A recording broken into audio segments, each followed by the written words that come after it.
Brand Properties Group at Keller Williams here in Flower Mound. This is Julie, our buyer's agent, and Stacy is our team lead. Hi, today we're at CLINK Wine Bar and Bites, and we're with the owner, Laura, and the chef, Greg. So we're going to talk with them today and find out what this is all about. But who wouldn't want to be on a wine bar today in such a great afternoon? Just opened in 2021, and you were voted Best of Denton County. Congratulations. Oh, thank you. That's a big deal during the pandemic. Yes, it's a big deal, I think, anytime, but we feel especially thankful to win that this year. We didn't even know we were nominated. They actually called That's awesome. They actually called us and told us, "Did you want to put something in a swag bag?" And I was like, "Huh?" So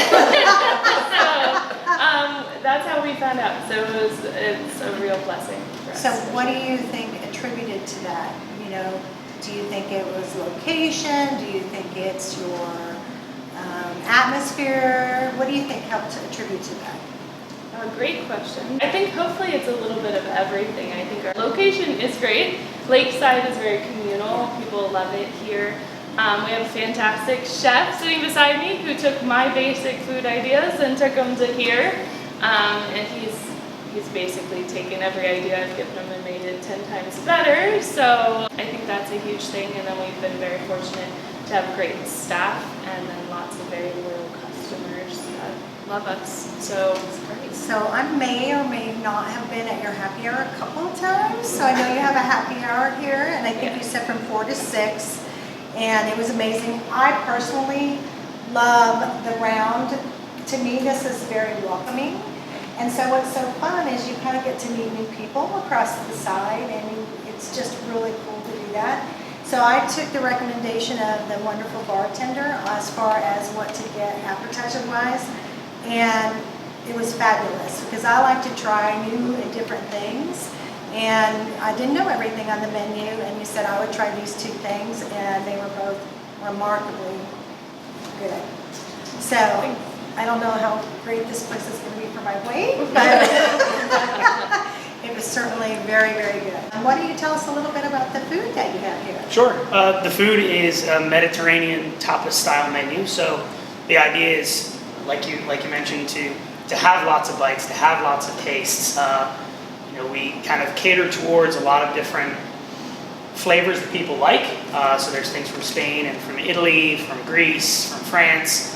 And again, the idea is to be able to eat a lot of little things so you walk away satisfied, but not overly full like you tend to be in a lot of restaurants where you get these giant portions and you're eating one thing as opposed to lots of little tastes. So it's a great place to come and have a lot of little different items. We make our own yogurt naan bread, so we have some great flatbreads. Yeah. And then we have a lot of bites. We do some house-made potato chips. We do our little version of nachos with those, which we call CLINK Wine Bar Crisps.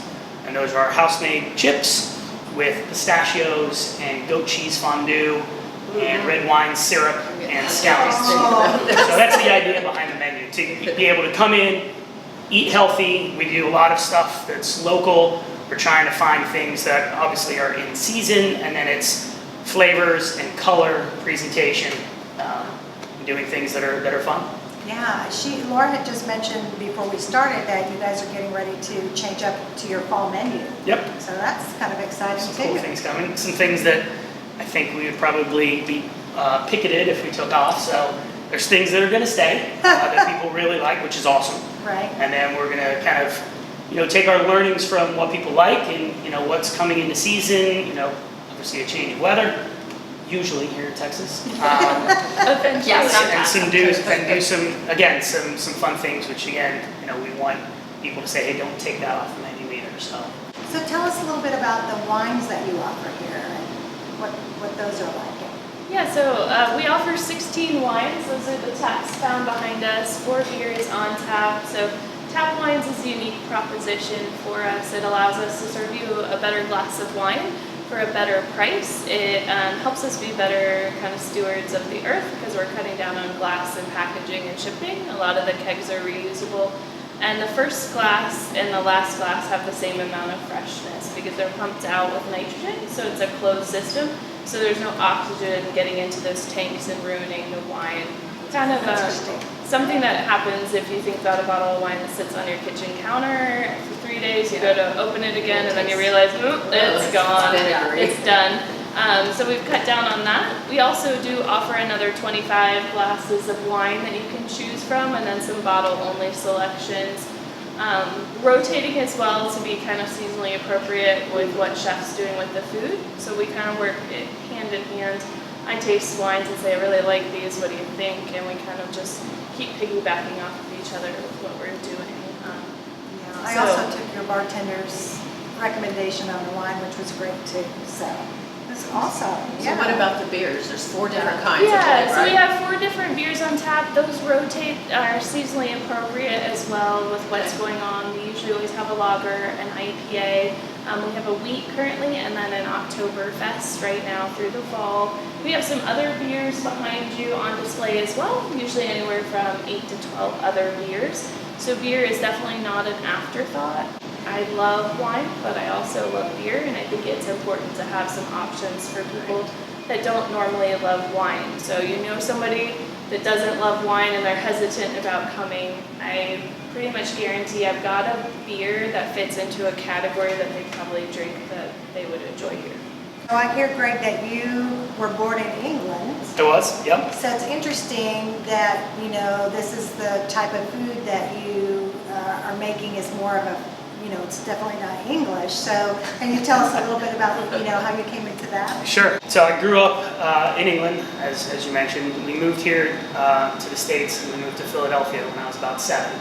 And lived with my grandmother probably for about 6 months, and she was a great cook. She was Armenian, so it was that very much Mediterranean style cuisine. Yeah. And I spent a lot of time in the kitchen with her,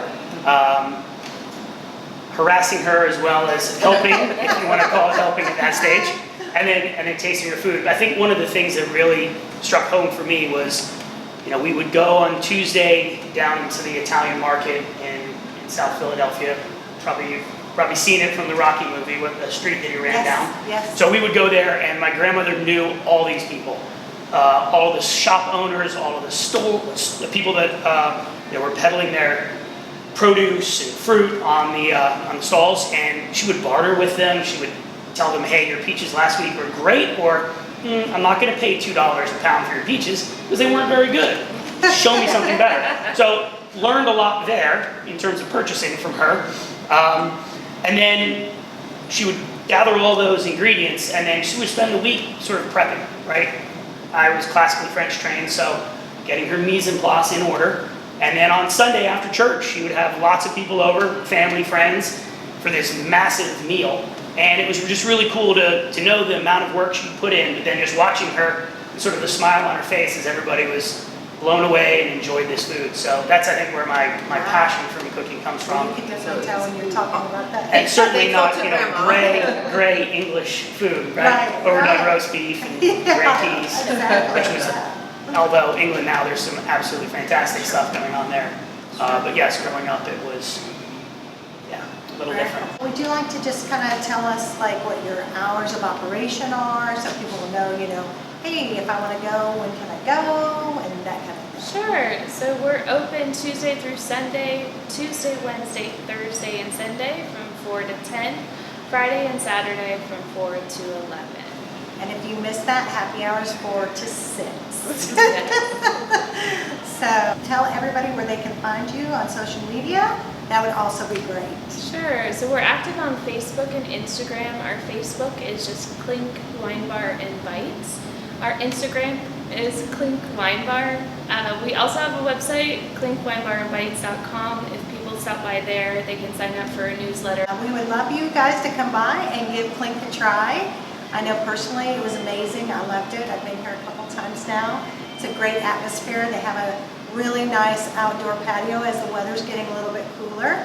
And of course, Lakeside is a great place to come and hang out as well. So come and see us.